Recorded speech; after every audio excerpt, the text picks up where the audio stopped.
day, folks. This is Greg Judy at Green Pastures Farm. Today, Isaac and I are headed out in a foggy night. We're supposed to be getting some more snow tonight. We're in a ice wonderland here. As you can see, everything's covered with ice, and we got power back, electricity for a while today, and then what time was it, Isaac? Oh, it's about 3 o'clock. An hour ago we lost it again. We lost power again, so it looks like we're going to be eating by candlelight tonight again. But unless it's back on, who knows? It might be on when we get back. That's right. That's right. But we got about an inch of rain brought all this ice on, and so it's wet. But we also got some frost in the ground, which is really helping us, as you can see behind. There's the Greg Judy bale unroller, and we're going down through another farm here to get to the cows. We've got them up here on this ridge. I can see them now in the distance there. And what we're trying to do is buy time. We've got some really high quality stockpile on this farm, and it's supposed to get up to, was it 40 tomorrow? They keep dropping it. It was 50 and now it's like 39. 39, okay. I'm an optimist. It's going to hit 45 tomorrow. I hope so. But you can see how beautiful the ice and snow is. Pretty, but I told Isaac I could do without it. But you just take what you get. That's what we got. So there's a hawk. Where do you see the hawk? Oh, was that a red tail? Yeah. Swooping into the distance. So we're gonna come down here tonight and unroll a couple of these net wrap bales, and we're gonna give these cows one more evening on this ridge, and then we're gonna bring them across the creek and start rotating up through this farm. This is our biggest farm. It's by one landowner, so it's about 260 acres, and then there's another 80 and a 40 and a 20 hooked onto it. So yeah, we've got some really high quality grazing in front of us. We've got some snowpack down here. We did not unroll hay this morning, and that's what we're going to target tonight, is getting them on some of this snowpack. I like unrolling hay on stuff like this right here. But we can't keep them in here. We got to go through this gate.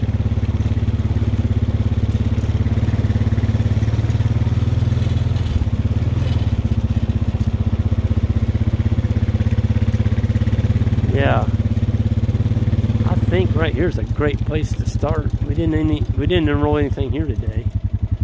So the biggest, you gotta hold on a minute. I gotta lock this. Yeah, there, I locked the brake. The biggest part of this deal is getting this ice off of this netting. And Isaac, here's your sheetrock knife. This one isn't too bad right now. No, it looks pretty good. I should have said that. Now it's going to be awful. Yeah, you jinxed us. So we just kind of cut it light where we just cut the netting, and then he'll pull that back over the top, and then we plop it on the ground. So we're feeding 375 head tonight with an ATV and this bale unroller that goes behind the ATV. And we're not destroying our farm. It's kind of soft underneath here, and you can see where the cows have walked, where it's a little bit wetter. They've left a few pug marks. And I'm sitting here shooting and talking. I'm not helping, so I'm gonna get a hold of this netting and pull at the same time. There we go. That's not too bad. That wasn't bad at all. And we shouldn't have said anything. All right, I'm going to pull forward and we'll see how it goes. All righty. Get the key on here. I'm going to set this down so I can start it, folks. Okay, here we go.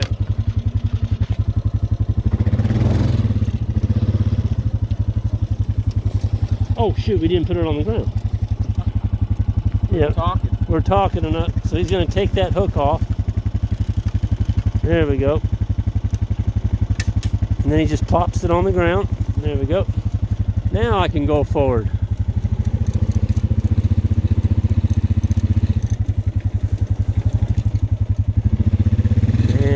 more time, about right there. And then what I do is I get off and I give him the pitchfork, his pitchfork. It seems like the first 30 feet on some of these bales, it comes off kind of thick. This one isn't bad. Shoot. Okay, so this bale's on backwards. It's put on the opposite direction it was baled, which we kind of like that. Isaac's up there fighting off that netting. That's the worst part about it. Yeah, right here. He's pretty good at it though. There you go. Oh yeah, this was not too bad. Nope. That's one of the better ones. Why don't you just throw it over the fence there and we'll get it on our way out. Yeah. That way we don't have to pack it on that pole. Yeah, it's mainly just, you didn't get hardly any hay off, you know. Yeah, it's a lot better than the other ones we've had. Some of those you'll have like, you know, 10 or 15 pounds of hay stuck to that netting. So this area right here is what was laying on the ground. I should say on oak post. We stack all of our bales on 6 to 8 inch diameter posts. So we've got a really nice bale here to unroll. So this is on backwards. I'm going to show you how far we can go with it. I'm going to leave him the pitchfork. If it throws off a great big old chunk, he'll spread that out. There's not going to be much pitchforking on this one. So here we go.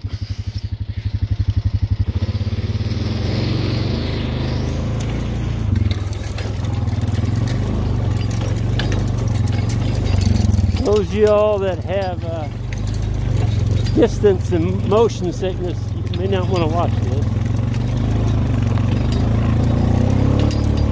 You got to get a little speed.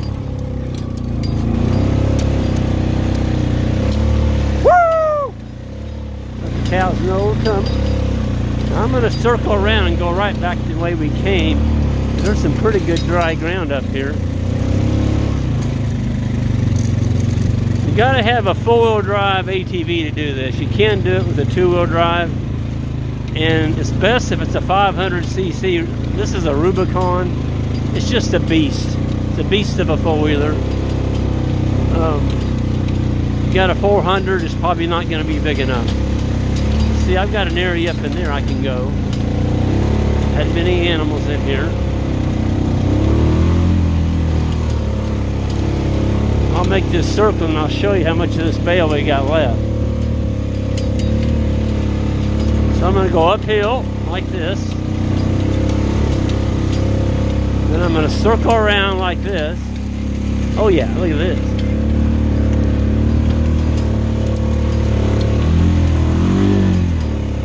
See, if I wasn't holding this camera, I would have shifted right there. When they're on backwards, if you can get going a little bit faster, it'll come off in a little bit bigger chunks. But you know what? This is coming off pretty good. Isaac's not going to hardly have anything to fork. Look at that. There's not much left. There's a little bit.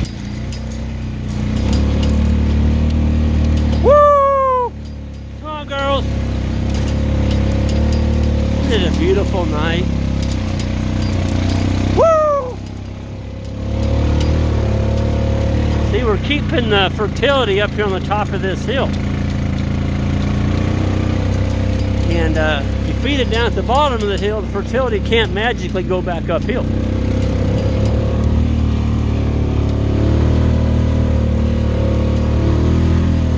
Yeah, we're pretty much done. There's a little bit left on there. And I'm going to set this down, and I'm going to back up, and it's going to come off.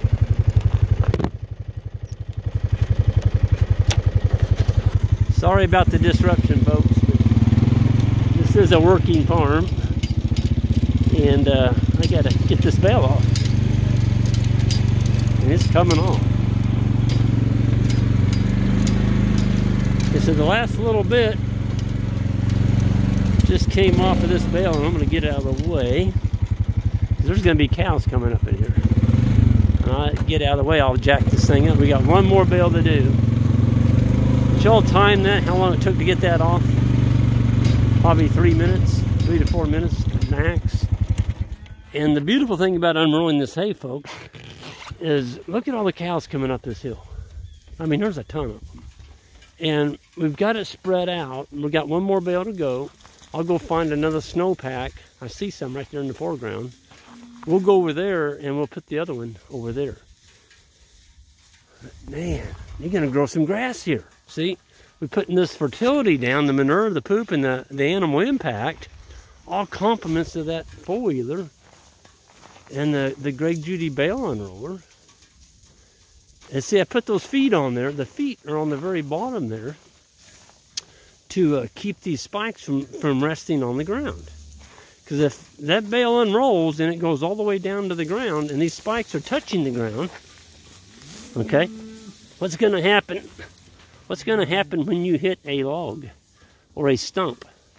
I can tell you what's going to happen. You're going to bend that spike. Ask me how I found out about that. I did that. My prototype, I didn't put the feet on there, and I bent the spike, and I had to take a cutting torch and cut that dude off. See how shiny those are? The more you use them, they become like a ball bearing. They go in the bale a lot easier too, the shinier they are. These cattle look good. Girls, you're gonna get stockpile tomorrow. It's gonna get up to 40 to 45. I'm an optimist. The ice will be gone, and we may graze for the next 30 days again before we get any more ice. Snow doesn't bother us too bad. When you get ice, we got up to some of these areas had a 1/3 to a 1/2 inch ice, and we've pretty much been without power now for 2 days. And there's limbs dropping, big limbs, trees. There's trees coming down, and I feel sorry for the power line people because, you know, all I've got is a smaller area, you might say, to keep our electric fence up, and they've got a whole county to keep the hot lines up, the power lines. I don't know how they do it. It helps to have a good transmission crew and people that have the tools to keep the brush cut off the power lines. Makes a big difference, and some of the utilities are better than others at doing that, keeping the brush back. But these cows are doing well. We're going to go get us another bale here in a minute, and Isaac and I'll be done. We're going to put in a paddock, though, way over there. You see in that far background. That's where they'll be tomorrow morning. By golly, what is that over there? There's something going across that hillside. Looked like a coyote. It wasn't running like a deer. I'm not going to zoom in on it because you won't be able to see it. But well, it shows up on that white hillside over there. I wonder what that was. Something real dark. It wasn't moving like a deer. Huh. I don't know what that was. It must have been a coyote. It's kind of cool. We are predator friendly. We don't shoot the coyotes. We've seen coyotes in here. They can be pretty close to the cow herd. And we used to have sheep over here, the rams, and we had guard dogs, and the guard dogs ran those coyotes clear off the farm. But Ian, my friend from Africa, he got me onto that. You know, every time you kill predators, there's new predators that come in and take over that area. And then you start losing baby calves or baby lambs or whatever, domestic livestock losses. So if you got predators and they're bonded into your area, you might think about leaving them alone, because they're probably not going to bother stuff. But coyotes mate for life, and when you shoot one, 8 more come in to take that coyote's place, and now you've got a whole bunch of critters out there that are going to start killing. They're hungry. We don't lose anything to coyotes, and we don't have any guard dogs on this farm right now where the cows are.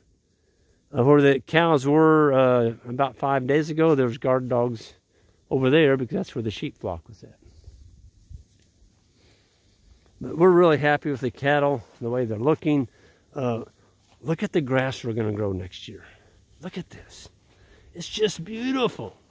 Beautiful. It's been seeded. The seeds here. The manure's here. The urine. It's up on top of a hill. And the only thing fertility can do from the top of a hill is go down. So all that down in there is going to get a little taste of it too. Okay? It's just beautiful. This is going to be a beautiful paddock next spring. So cows are waiting. They're not really waiting, but they're all eating. But we're going to go get another bale and bring in here. And they did graze this. This was some stockpile under here. They grazed it pretty hard. Went through the ice today and got it. It's amazing what they can do if you kind of put a little pressure on them. They're enjoying their hay tonight, and I wanted to give a shout out to Morgan. If you're watching this, you're one of my hay guys I got hay from. Thank you, Morgan. You're awesome, and you really know how to put up some pretty darn top quality hay. These cows are really going after it, and we appreciate it, and the cows appreciate it. So thank you, and have a good year. Anyway, I'm going to sign off here. We got one more bale to get, and we're going to call it an evening. Those of y'all new to the channel, hit that subscribe button and that like button, and we're going to see you all down the road.